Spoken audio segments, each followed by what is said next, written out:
Sejam bem-vindos, esta é mais uma edição do Uma Hora Com. Continuamos a percorrer o Médio Tejo, continuamos a percorrer a atualidade dos diferentes concelhos que fazem parte desta região, sempre com o propósito de atualizar o passado e o presente e perceber qual o futuro que lhes está reservado, isto é matéria de projetos e desenvolvimento. Hoje as atenções estão centradas em Mação, no concelho de Mação, um território de que muitos ouviram falar diariamente em 2017 e pelas piores razões, precisamente pelos incêndios, sendo que deste efeito negativo houve também o positivo que nos ficou na retina, precisamente a capacidade de fazer frente à tragédia, a capacidade de a combater e, na maior parte dos casos, entregues ao seu destino.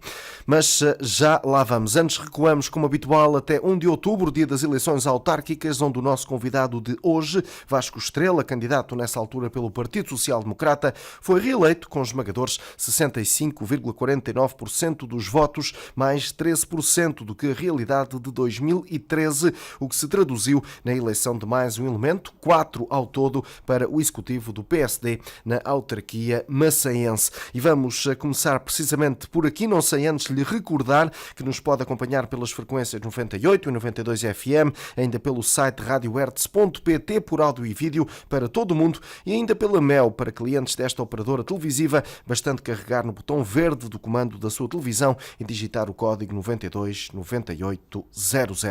Comecemos então pelos números de outubro. Recuando então até às eleições autárquicas, o que é que lhe diz esta percentagem em torno dos 13% a mais comparativamente com aquela que foi a realidade de 2013? Muito obrigado, muito boa noite a todos os ouvintes da Rádio Hertz, cumprimentar todos os ouvintes, já era um bom ano de 2018 e também a todos os profissionais desta rádio, muito obrigado também pela vossa simpatia e pelo acompanhamento que têm feito do Concelho de Mação. Relativamente à sua pergunta, obviamente que um Presidente de Câmara, quando se recandidata e alcança este resultado, em conjunto com a sua equipa, obviamente que temos de nos sentir satisfeitos, porque de alguma forma é o reconhecimento do trabalho que desenvolvemos, quando a equipa que era recandidata era a equipa que tinha estado em funções, portanto não houve nenhuma alteração no elenco que o Partido Social Democrata apresentou às eleições e, portanto, significa isto que as pessoas avaliaram de forma muito positiva o trabalho que foi desenvolvido, avaliaram de forma muito positiva as nossas propostas e, quando é assim, temos de ficar, por um lado, contentes, mas, por outro lado, ainda com mais responsabilidade para não defraudarmos as expectativas que foram criadas. E, nesse sentido, é fundamental mantermos o rumo que vinha do passado, termos novos objetivos e, mais do que isso, ou tão mais importante, é sermos cumpridores da palavra dada. Durante o primeiro mandato, de 2013 a 2017, penso eu que eu e as pessoas que me acompanharam, os vereadores que me acompanharam, tentamos ser corretos, ser justos, ser equilibrados e, acima de tudo, tentar em cada momento dizer aquilo que tinha de ser dito, até às vezes dizendo aquilo que as pessoas não gostariam de ouvir. E, portanto, isso iremos continuar a fazer seguramente, não permitirei outra postura, bem como algo que me parece que foi importante durante este mandato que terminou em outubro, foi no sentido de tentarmos tratar todos os maçaenses por igual, independentemente das suas convicções políticas, religiosas ou outras, e tendo sempre em conta o interesse de todo o concelho, tentando sempre incluir e não excluir ninguém. E, portanto, sobre esse ponto de vista, é isso que iremos fazer e penso que o resultado que alcançamos também tem muito a ver com a nossa postura durante o mandato passado, que eu espero que possamos vir a replicar neste mandato que se iniciou há 3 meses. Estes números, de alguma forma, encara-os como uma espécie de carta branca ou não? Não encaro dessa forma, quer dizer, a postura não poderá ser alterada.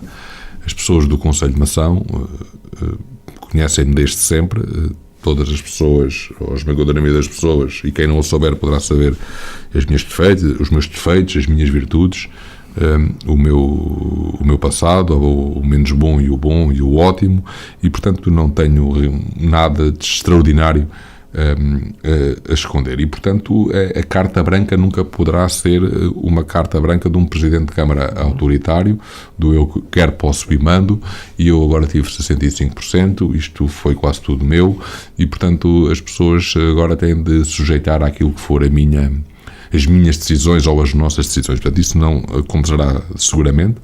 Aliás, se alguma vez isso acontecer é porque algo está muito errado, e, portanto, a postura é para manter, a postura de ouvir, de falar, de incluir, de podermos em cada momento decidir de acordo com as nossas possibilidades e não com qualquer outro tipo de critérios se os projetos forem válidos. Vamos voltar com as voltas ao Conselho, vamos fazer o encontro de maçaenses e, portanto, vamos estar em todo lado onde formos convidados, vamos ajudar as associações, vamos tentar enriquecer a terra das mais variadas maneiras, independentemente dos resultados que tivemos. Eu acho que ninguém entenderia que agora a minha postura fosse outra, uma postura de arrogância, de sobranceria.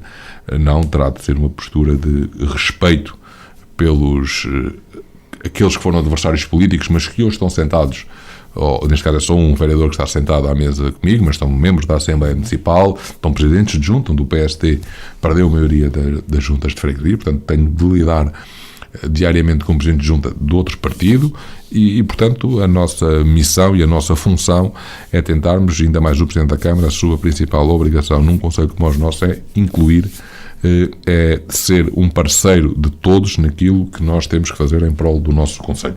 Obviamente que há alturas que tenho de decidir, que tenha maioria.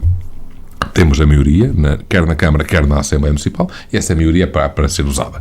Ou seja, ninguém me poderá, digamos, censurar da maioria ser usada e do Partido Social Democrata usar essa maioria. Portanto, isto também seria um pouco desvirtuar aquilo que foram os resultados eleitorais.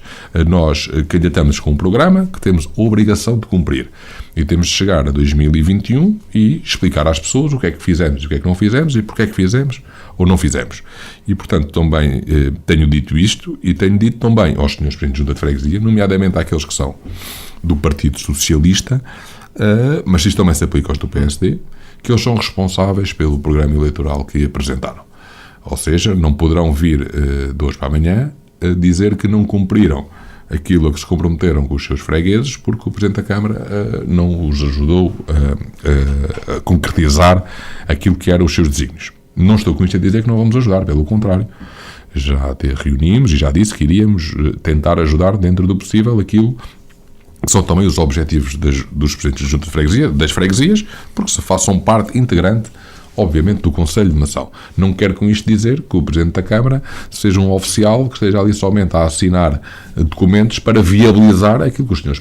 Não quero com isto dizer que o Presidente da Câmara seja um oficial que esteja ali somente a assinar documentos para viabilizar aquilo que os senhores presidentes de junta entendem que devem fazer. E, portanto, estas águas têm de estar separadas, estaremos juntos em alguns projetos, não estaremos juntos noutros projetos. Mas, obviamente, carta branca nunca, tenho um programa para cumprir, foi sufragado de uma forma esmagadora. Esse programa é para tentar ser cumprido na íntegra ou muito perto disso e, portanto, ninguém poderá, por um lado, responsabilizar-me de eu tentar fazer aquilo que me comprometi. Portanto, isso é mais ou menos óbvio. Agora, a postura do Vasco Estrela será precisamente a mesma. Levantando já um pouco a ponta do véu relativamente ao futuro, imagino que no final de 2018 voltaremos aqui a encontrar-nos e eu pergunto-lhe que obras, que passos é que o Conselho de Mação conseguiu colocar em prática durante todos estes 12 meses que se avizinham?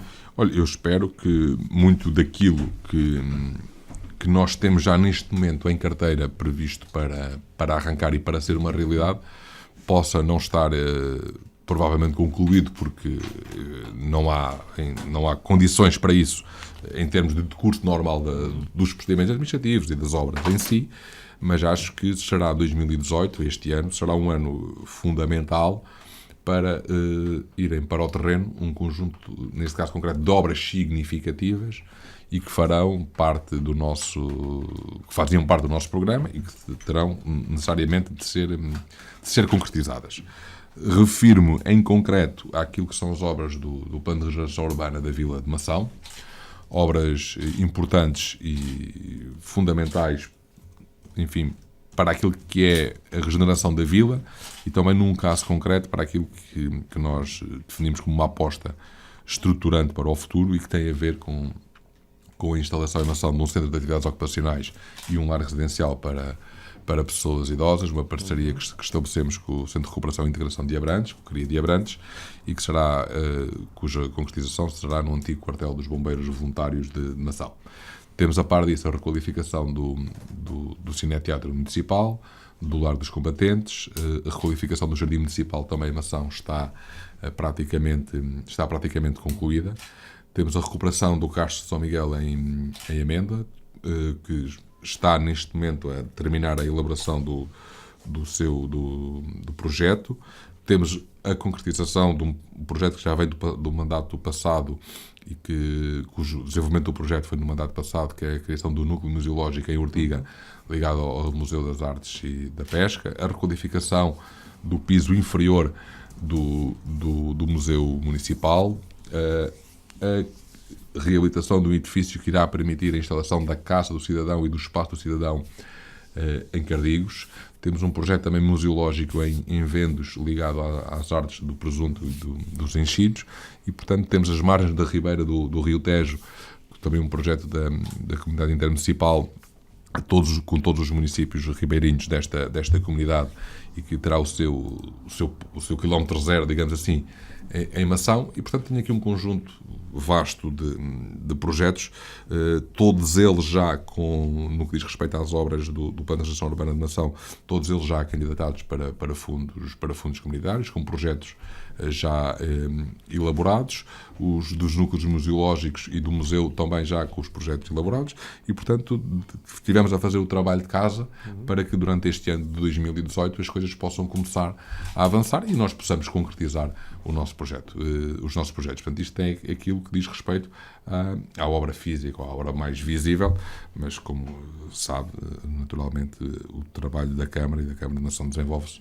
por muito mais áreas, como não podia deixar de ser, e como todas as câmaras. Permita-me pegar nessa questão da regeneração urbana para lhe perguntar o seguinte: esse processo será de tal forma abrangente que irá possibilitar, por exemplo, ao Concelho de Mação, neste caso à Vila, com maior ênfase, digo eu, ter outra capacidade para receber mais pessoas no que diz respeito a fixar população e a chamar outras para o Concelho? Bom, esse é o nosso maior desígnio, o nosso maior desafio, que de alguma forma é o tamanho de toda esta região e da esmagadora maioria dos concelhos do país. Como se perceberá, se nós fazemos um conjunto de intervenções na malha urbana da vila para a tornar mais atrativa, mais aprazível, se conseguimos, e já o fizemos no passado, criar melhores condições para os estudantes estarem em Mação com melhores instalações. Se criamos o Centro de Negócios de Empresas que inauguramos em junho do ano passado para podermos receber lá empresas e potenciar assim o desenvolvimento económico, para não haver aquela desculpa, entre aspas, de que é difícil de instalações, comprar terrenos, construir pavilhões, enfim, coisas desse género. Se mantemos o IMI abaixo daquilo que é o limite do país, permitido por lei, mas que, enfim, conseguimos, fruto da infeliz desertificação que temos. Se damos um conjunto de apoios variados, tudo isso vai no sentido de tentarmos criar condições para que as pessoas possam entender, ou pelo menos que elas possam ficar indecisas, no sentido de Mação poder ser um sítio bom para viver. Agora, conforme tenho dito, aqui e noutros locais, eu acho que nós temos tentando fazer aquilo que é a nossa obrigação, indo muitas vezes para lá daquilo que nos poderia ser exigido, no sentido de sermos um concelho competitivo sobre este ponto de vista. E estamos sempre abertos a novas sugestões para nos tornarmos mais competitivos, para que as pessoas possam entender Mação como um local onde vale a pena viver, possam lá ficar, lá instalar-se. Agora, há de facto coisas que não dependem de nós. Todos nós sabemos, na nossa vida, na sua, na minha, de todos nós temos de ter estabilidade financeira, nomeadamente, para poder estar, e essa estabilidade vem muitas vezes do emprego, e isso não dependerá em grande parte da Câmara, para que possa ser fator de criação de emprego. Tempos houve em que realmente as autarquias, e Mação não deixou de ser, também não era uma exceção, eram as maiores empregadoras, ainda hoje somos, mas já temos muito mais trabalhadores do que temos hoje, porque enfim, os tempos também evoluíram e também a filosofia das pessoas e dos presidentes, no meu caso concreto, também é um pouco diferente, também fruto do tempo e da conjuntura atual. Portanto, nós não temos capacidade para abarcar todas as pessoas que eventualmente até gostaríamos que pudessem connosco colaborar. Portanto, temos que criar condições para a criação de riqueza, para a criação de postos de trabalho. E, portanto, aí também temos um trabalho a fazer, temos tentando fazer. Dei-lhe o exemplo do centro de negócios, poderia dar outros, de forma a que as pessoas possam fixar a emoção.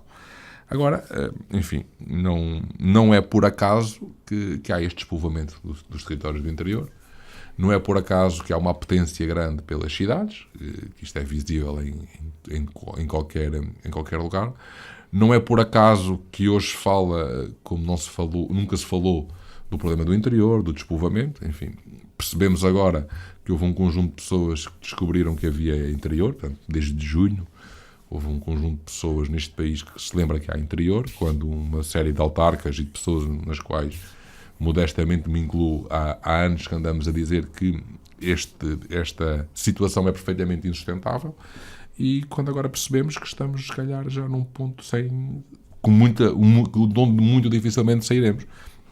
Suponho que devo ter dito aqui, alguma das vezes que tive a honra de aqui estar também, que provavelmente já tínhamos passado aquela barreira onde ainda era possível voltar atrás. E, portanto, eu espero que me engane e que esteja enganado, mas, e para responder mais concretamente à sua pergunta, tudo aquilo que fazemos vai precisamente nesse sentido daquilo que referiu, ou seja, tornar a vila, tornar o concelho atrativo.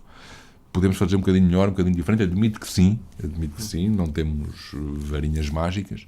Em todo o caso, também não conheço nenhum local do país, nenhum concelho do interior, assim como Mação, que consiga inverter as coisas por si só. E, portanto, se houvesse, nós eventualmente estaríamos lá todos para ir ver e para tentar perceber como é que por si só se consegue contrariar uma dinâmica que infelizmente é nacional. Há casos de sucesso, onde as coisas ocorrem com menos gravidade, infelizmente, e mérito de muitas pessoas, mas realmente eu acho que este é um problema, é o maior problema com que o país se confronta neste momento. Eu já o disse várias vezes, ainda há pouco tempo, ontem, eu li em um artigo de jornal onde um alto responsável do país também dizia que realmente era o grande problema que o país tinha, era esta litoralização de Portugal. É um assunto que infelizmente vamos ter que abordar, e já aqui falei nele na abertura desta edição. O presidente Vasco Estrela, em 2017, e falando no interior, no mais puro do interior, foi um nome, e certamente não quereria este mérito para si, mas foi um nome que apareceu bastas vezes na comunicação social como um defensor, cá está, desse mesmo interior e das necessidades que as pessoas que foram confrontadas com duras realidades tiveram pela frente e têm pela frente, sem que a ajuda do poder central chegasse da forma como seria desejável e como chega certamente a quem mora nos grandes centros urbanos. Lutou, isso é inegável. Alguma vez sentiu vontade de desistir perante as portas que se foram fechando e perante, lá está, essa, eu vou chamar-lhe, palavras minhas, apatia e se calhar desinteresse face ao sofrimento das pessoas que viveram estes momentos aflitivos? Sim, quer dizer, nós temos momentos de desânimo. Até porque é importante essa questão, porque algumas pessoas, obviamente mal intencionadas, fruto muito, provavelmente vou ter de demorar algum tempo nesta resposta, fruto muito daquilo que foram a questão dos incêndios, nomeadamente o primeiro incêndio, e das críticas que fiz, felizmente, que os dados me vieram dar razão à Proteção Civil. Mas dizia eu que houve gente que até disse, bom, isto é pré-campanha, o homem há de estar à rasca para ganhar as eleições e, portanto, tem de fazer aqui um bocado de campanha e tal.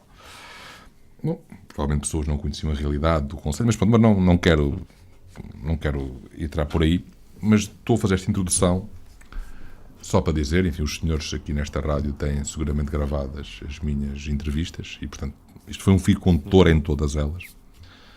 Relembro para alguém mais distraído que em fevereiro de 2014, no Congresso do PSD, e em nome da Distrital Santarém, levamos uma moção ao Congresso que eu fui defender, em que terminava terminei aquela minha intervenção a perguntar porque gostaria de saber o que é que o partido tinha a dizer às pessoas do interior, porque a situação era dramática, era insustentável.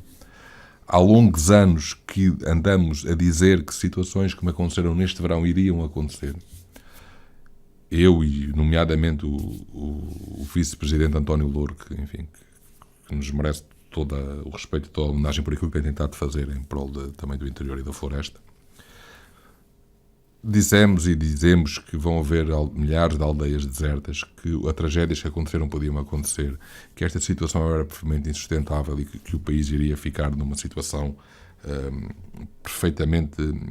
que não tinha qualquer justificação e que não teria qualquer paralelo, pelo menos em países minimamente civilizados. E, portanto, ao longo de muitas vezes, e aliás, eu às vezes cheguei a dizer que já me sentia mal de ter esta conversa.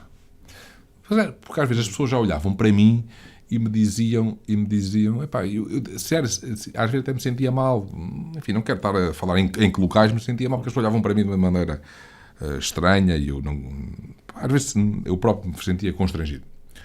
Disse-o aqui, nesta mesa, que devia ser um desígnio da comunidade intermunicipal, devíamos todos pensar, quando tínhamos 13 municípios, o único município que não perdia gente e mesmo assim era ali ao limite, era o entroncamento. Devíamos todos pensar em conjunto como é que deveríamos dar a volta a esta situação, que estávamos e estamos a construir escolas, piscinas, isto e aquilo, e de hoje para amanhã, 10, 15 anos, não vai haver pessoas para lá. Já assistimos a escolas da parque escolar com salas fechadas porque não têm crianças para ir para lá. Eu acho que isto devia ser, de facto, devíamos todos ter aqui um sobressalto nacional sobre esta matéria, porque, enfim, era importante que todos nós refletíssemos como é que havíamos e que não nos distraíssemos com aparentes desenvolvimentos que as nossas cidades ou as nossas vilas estavam aqui ou ali a ter, porque muito daquilo, das pessoas que para ali que davam aquela animação, vinham das aldeias à volta. Mas se entrarmos por dentro dos nossos conceitos, perceberíamos que estava tudo a morrer. E, portanto, infelizmente, não... Eu sei que há outros temas mais agradáveis para falar. Eu sei que não é agradável dizer um presidente a dizer este discurso, porque, obviamente, e depois lá vem um investidor, nem quem é que vai investir em territórios assim. Mas eu acho que se não colocarmos estes assuntos em cima da mesa de uma forma crua e como eles devem ser colocados, nunca resolveremos o problema, como é óbvio, como está... e conforme está patente. E, portanto, se me pergunta se desistir, a questão não se trata de desistir, mas muitas vezes dá vontade de mudar o discurso e de começar também, às vezes, a fazer de conta que só quando eu passo nas ruas da minha terra e vejo as ruas vazias, as lojas vazias e nos centros históricos de outras localidades que não interessa, para o caso, mas enfim, que também me dizem algum respeito por ser um autarca desta região, ser agora vice-presidente da comunidade, enfim, tudo isso também mexe comigo. Eu acho que devíamos todos refletir sobre esse assunto. Eu, aliás, após o incêndio de Pedrógão, muitas pessoas não o sabem, numa noite escrevi uma carta ao Sr. Presidente da República. Ainda antes, longe eu de saber da tragédia que iria acontecer no nosso concelho. E longe de mim pensar que aquilo podia suceder. E aquilo que transmiti ao professor Marcelo Rebelo de Sousa foi realmente um bocadinho, chama-lhe um desabafo, um estado de alma de muito daquilo que andava a dizer há muito tempo e por perceber que o país não estava focado neste problema. E continuo a achar que muitas das soluções que possam eventualmente vir a ser tomadas serão meros paliativos e não irão à raiz do problema. Porque lá está, se calhar passaram anos demasiados, 2014 já foi há 4 anos, em 2009 ou 2008 já se falava disto, após os incêndios de 2003 a Câmara de Mação já colocava estes assuntos em cima da mesa e entretanto passaram 12, 13 anos, 4, 5 e as coisas vão andando, vão continuando, as pessoas vão esvaziando este território, e se desta vez ainda houve em alguns sítios gente para defender aquilo que era o seu património, no caso concreto dos incêndios, daqui a uns tempos não haverá. E o que me está a dizer é que situações destas, e tendo então essa consciência de que quem devia não aprendeu com os erros, situações destas podem já acontecer para o ano, este ano? Pois, mas isso é evidente, não é?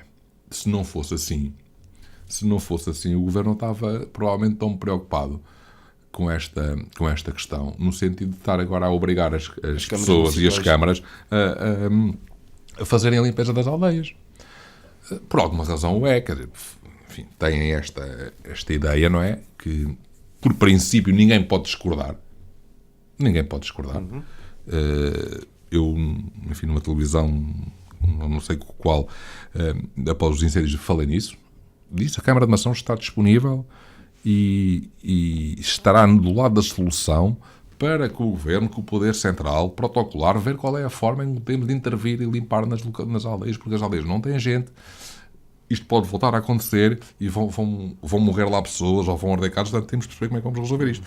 Agora, isto foi a forma, como eu disse, e como eu achava que as coisas iam ser resolvidas. Agora, à força, com ameaças, nestes timings, sinceramente, é algo perfeitamente incompreensível. Ainda há pouco a Associação de Municípios tem uma posição muito dura em relação a esta matéria. Eu nem consigo perceber como é que 2 ex-secretários de Estado estão na origem desta lei. E depois há aqui um dado importante que não pode deixar de ser dito e que vai de encontro à sua pergunta quando pergunta se isto pode voltar a acontecer. Quer dizer, é que o secretário de Estado da Proteção Civil, com quem vou estar quinta-feira aqui em Tomar, disse há uns tempos no Parlamento as pessoas podiam ficar descansadas que mais ninguém ia morrer dentro de uma aldeia. Portanto, isto tem impacto, dito por um membro do Governo, e ao mesmo tempo que diz isto, passado 2 meses, fazem esta lei onde o ónus ficará da responsabilidade do Vasco, da Anabela, do Pedro Ferreira, do Jorge, e, portanto, é preciso termos cuidado com estas questões, porque a partir do momento em que se diz que as coisas vão correr bem e porque ou os proprietários ou as câmaras fazem, se as coisas correrem mal, obviamente vão perguntar se a Câmara fez ou não fez. E, portanto, eu só para terem uma noção, a Câmara Municipal de Mação, ou no Conselho de Mação, para as coisas serem feitas de forma correta, seriam necessários perto de 3 milhões de euros.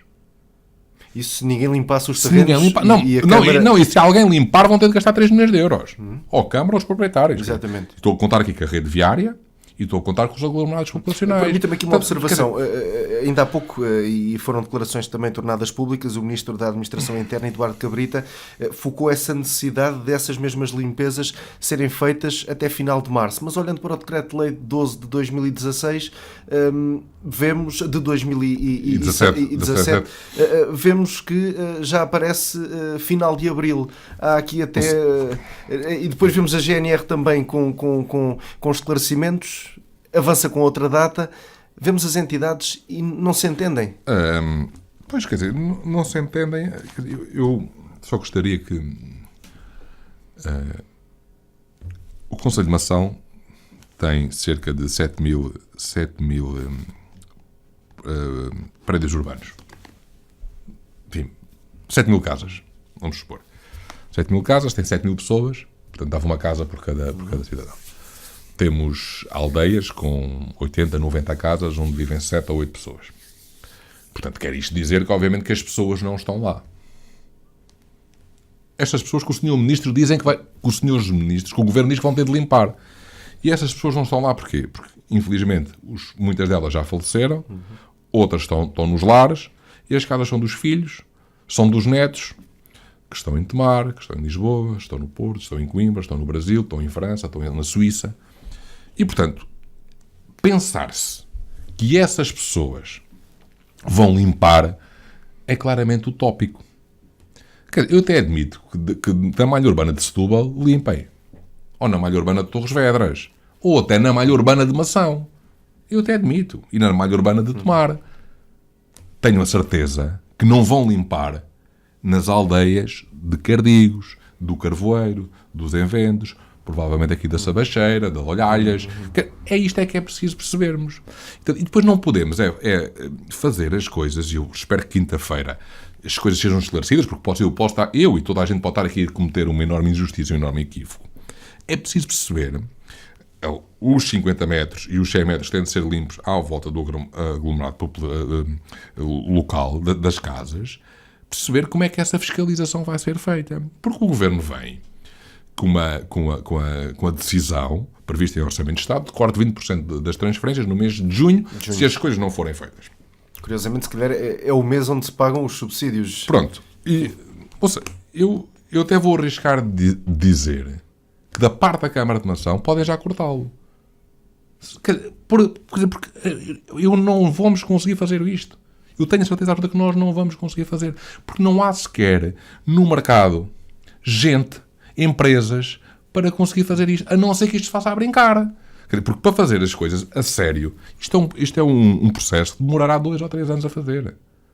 Para fazer, para limpar de forma consistente, a sério, de acordo com aquilo que está na legislação. E faz algum sentido... E a partir do momento que o Governo diz, atenção, vamos cortar os 20%, aquilo que a Primeira Câmara for abrangida por esta sanção terá que fazer é perguntar ao Governo se foi às 308 câmaras do país e a todos os locais confirmar se tudo foi feito.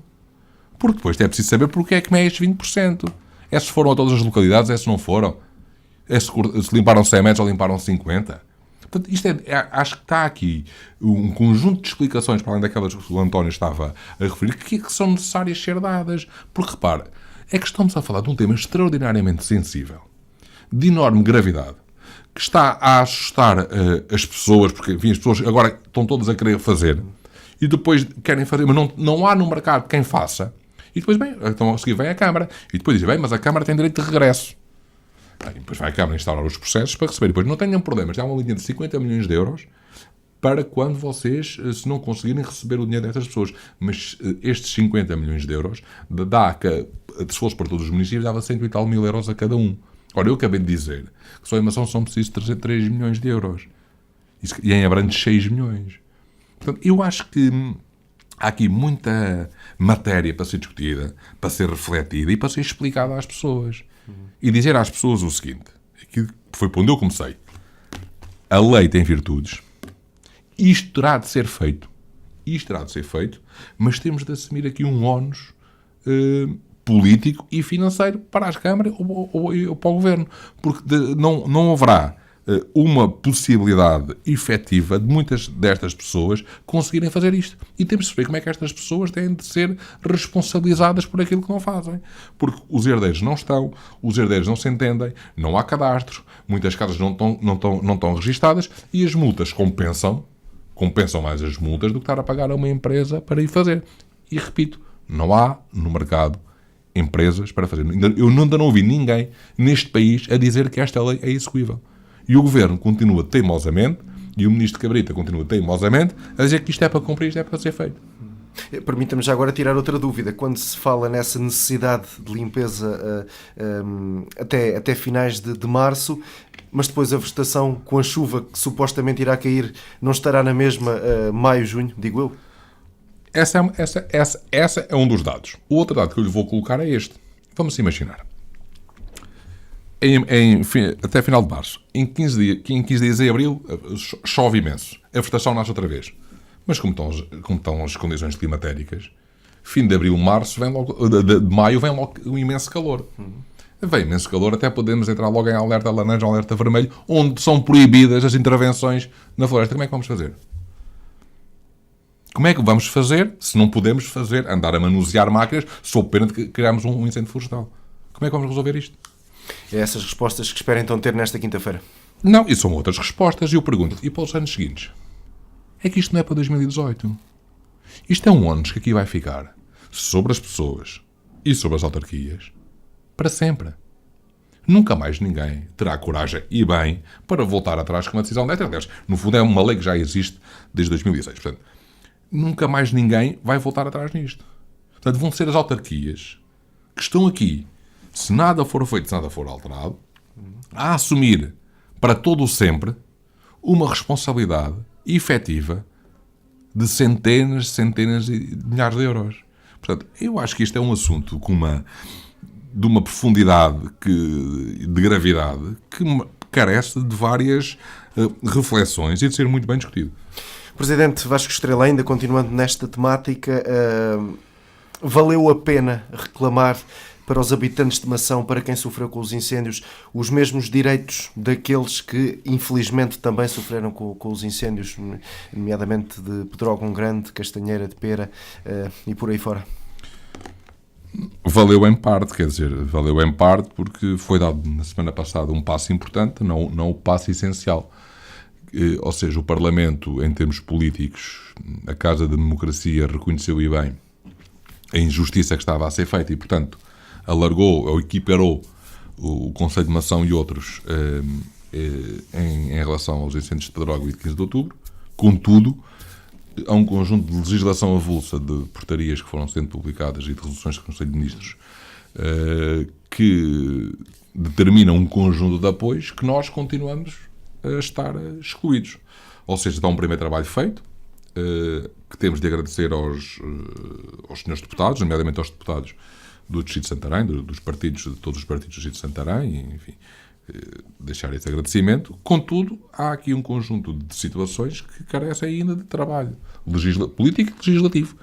E, portanto, dito isto, o Governo agora deverá ser consequente com aquilo que foi a determinação do Parlamento. Ou seja, uma vez que estes municípios foram já equiparados, é a altura agora de irmos tratar da legislação para permitir que os habitantes do Concelho de Mação possam também ser ressarcidos até aos 1.053 euros, os pequenos agricultores, como foram nas zonas onde infelizmente faleceram pessoas. E, portanto, este primeiro trabalho era importante, agora falta complementar. Como sabe, isto é uma luta minha, nossa. E não será já tarde demais? Eu temo que sim. Eu sinceramente temo que sim. Digo-lhe com tal sinceridade, de toda esta minha vida política, entre aspas, é a maior desilusão e a maior decepção e a maior injustiça que vivi e que vivo. Não consigo perceber como é que isto pode ter acontecido. Não consigo perceber como é que fez ontem 15 dias. Enfim, a vossa rádio estava lá na inauguração da loja do Cidadão. Eu critiquei a postura do Governo, as decisões do Governo, e a senhora Ministra da Presidência, não a mim, mas aos membros, aos órgãos de comunicação social, assumiu claramente que havia discriminação. Enfim, com uma total naturalidade, sim, há discriminação, porque aqui não morreu gente. Portanto, eu acho que isto é das coisas mais estranhas. Enfim, até tenho medo da palavra que me apetecia dizer, que eu nunca pensei que isto pudesse acontecer, em que os apoios neste país foram dados e são dados em razão das mortes. Porque fique claro o seguinte: uma coisa é a obrigação que o Estado tem de apoiar, de indemnizar, de estar ao lado das famílias das pessoas que morreram. Nunca isso esteve em causa. Isso é uma parte do problema que o Estado tem de resolver com essas pessoas.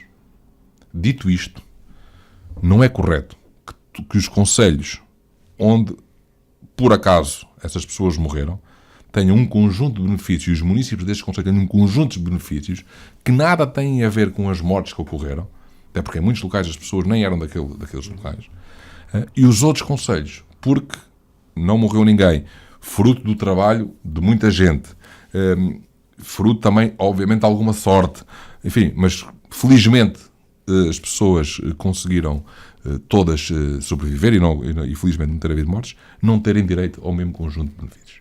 Mas alguém entende esta lógica?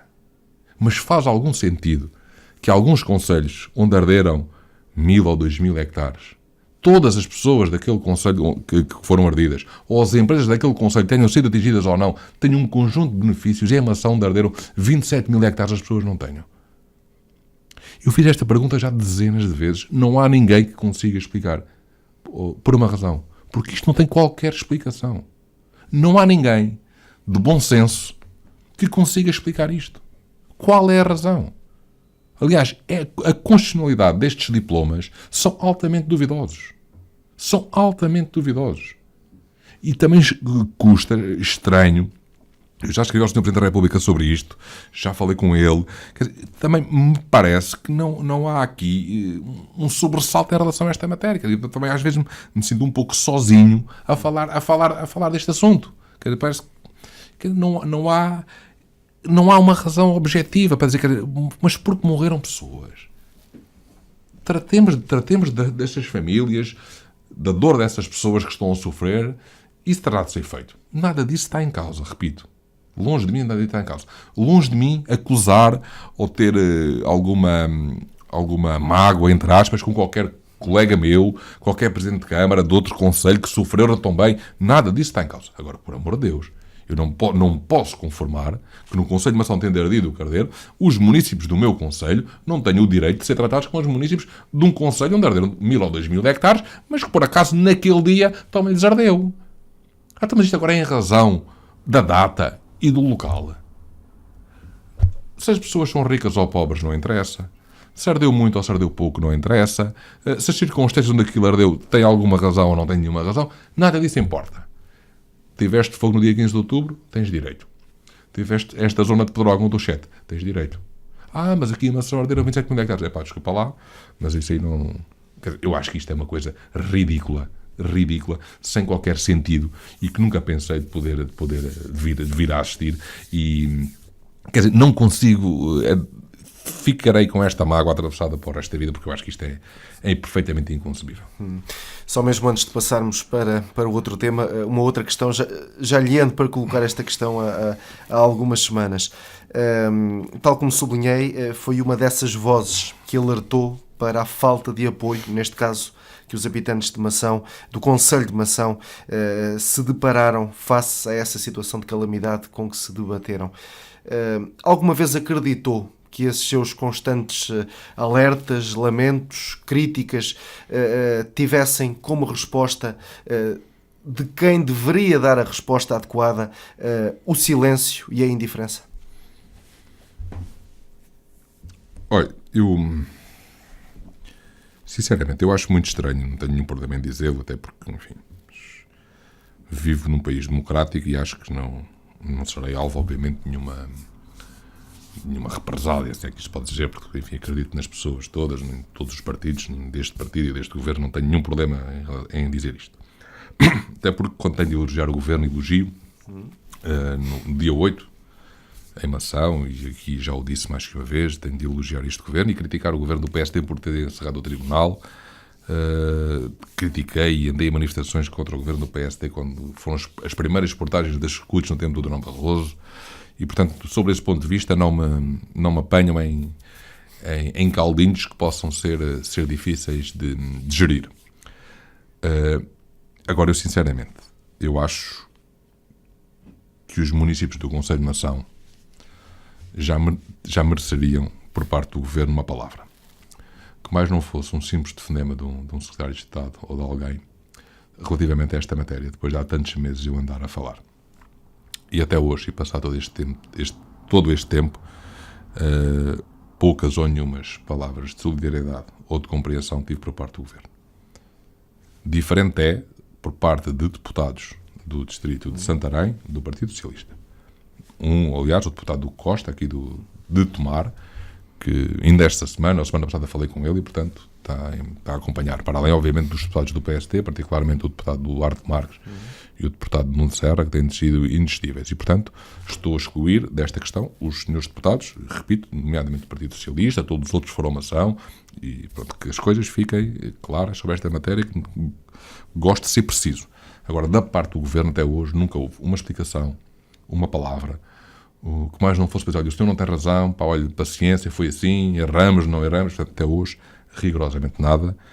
E, portanto, para a história, o que fica é que o concelho que mais ardeu em Portugal, ou dos que mais ardeu, dos 2 ou 3 que mais arderam, não teve da parte do governo português, até hoje, uma palavra, não sei, o secretário de Estado das autarquias locais, 1 ou 2 mensagens, o ministro Eduardo Gabrita ligou-me quando pedimos estatuto de calamidade pública, mas só para justificar, mas pronto, desde que estas questões vieram a lume, não tivemos da parte do governo nenhuma palavra. Portanto, quando assim é, não me parece A esperança nunca foi muita, até porque, enfim, também somos um país relativamente pequeno e onde todos nos vamos conhecendo. As informações que tinha era que o Governo estava mais ou menos intransigente em relação a esta matéria. Porque não foi só o Conselho de Mação que sofreu, não é só o Conselho de Mação que está nessas circunstâncias e, portanto, sempre me pareceu que, por aquilo que me era dado a saber por outras pessoas, que não havia muita vontade de voltar atrás com esta matéria e, portanto, não tinha muita esperança.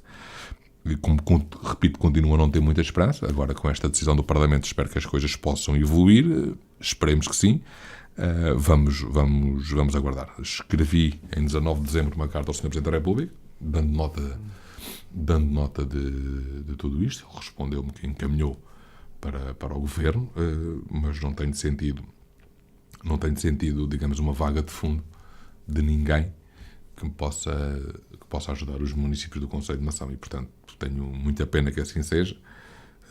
Vamos ver, vamos aguardar. Muito bem, vamos então avançar e já estamos na reta final deste Uma Hora Com. Também não quereria deixar de abordar com o Presidente da Câmara Municipal de Mação, infelizmente, outro problema que tem afetado a atualidade do Concelho, que tem a ver com a poluição no Tejo, e aqui também um problema com o qual Mação é confrontado o Concelho, sem ter nenhuma responsabilidade face àquilo que está a acontecer, e também tem sido uma das vozes de alerta já desde há muito tempo, antes das coisas estarem como atualmente estão. Aqui também há indiferença de quem deveria prestar mais atenção ao rio. É uma situação complicada que está, dizem-me, a ser resolvida. Nós suspendemos o Festival da Lampreia, que era um ícone do nosso concelho, precisamente para tentar evitar que esta questão fosse muito badalada e muito conversada e para evitar que as pessoas pudessem achar que estaríamos a induzi-las a irem comer peixe do rio e lampreia, que a lampreia estivesse contaminada com alguma coisa, e, portanto, haverá na mesma, felizmente, em Mação, os restaurantes a servir lampreia, provavelmente vinda de outros locais, sendo certo que a lampreia também, enfim, como vem do mar, e chega ali, se chegasse ali, não apanharia muitos focos de poluição, pelo menos não estaria muito tempo dentro d'água para isso acontecer, mas em todo o caso os restaurantes vão ter o cuidado de não ser muito dali, e portanto estar ali a fazer o festival nesta altura, assim, seria desvirtuar um pouco aquilo que não era coerente e não tinha a ver com o espírito que desde sempre presidiu a esta questão. Mas, obviamente, que durante todo este tempo temos chamado a atenção a Câmara de Mação e outras pessoas de outros fóruns e de outras organizações, para as problemáticas em redor do Rio Tejo, que não são só a poluição, mas neste caso concreto da poluição, e para a sustentabilidade daquilo que estava a acontecer, que este ano foi muito agravado, com a pouca chuva que se verificou e que colocou ainda mais a nu esta questão.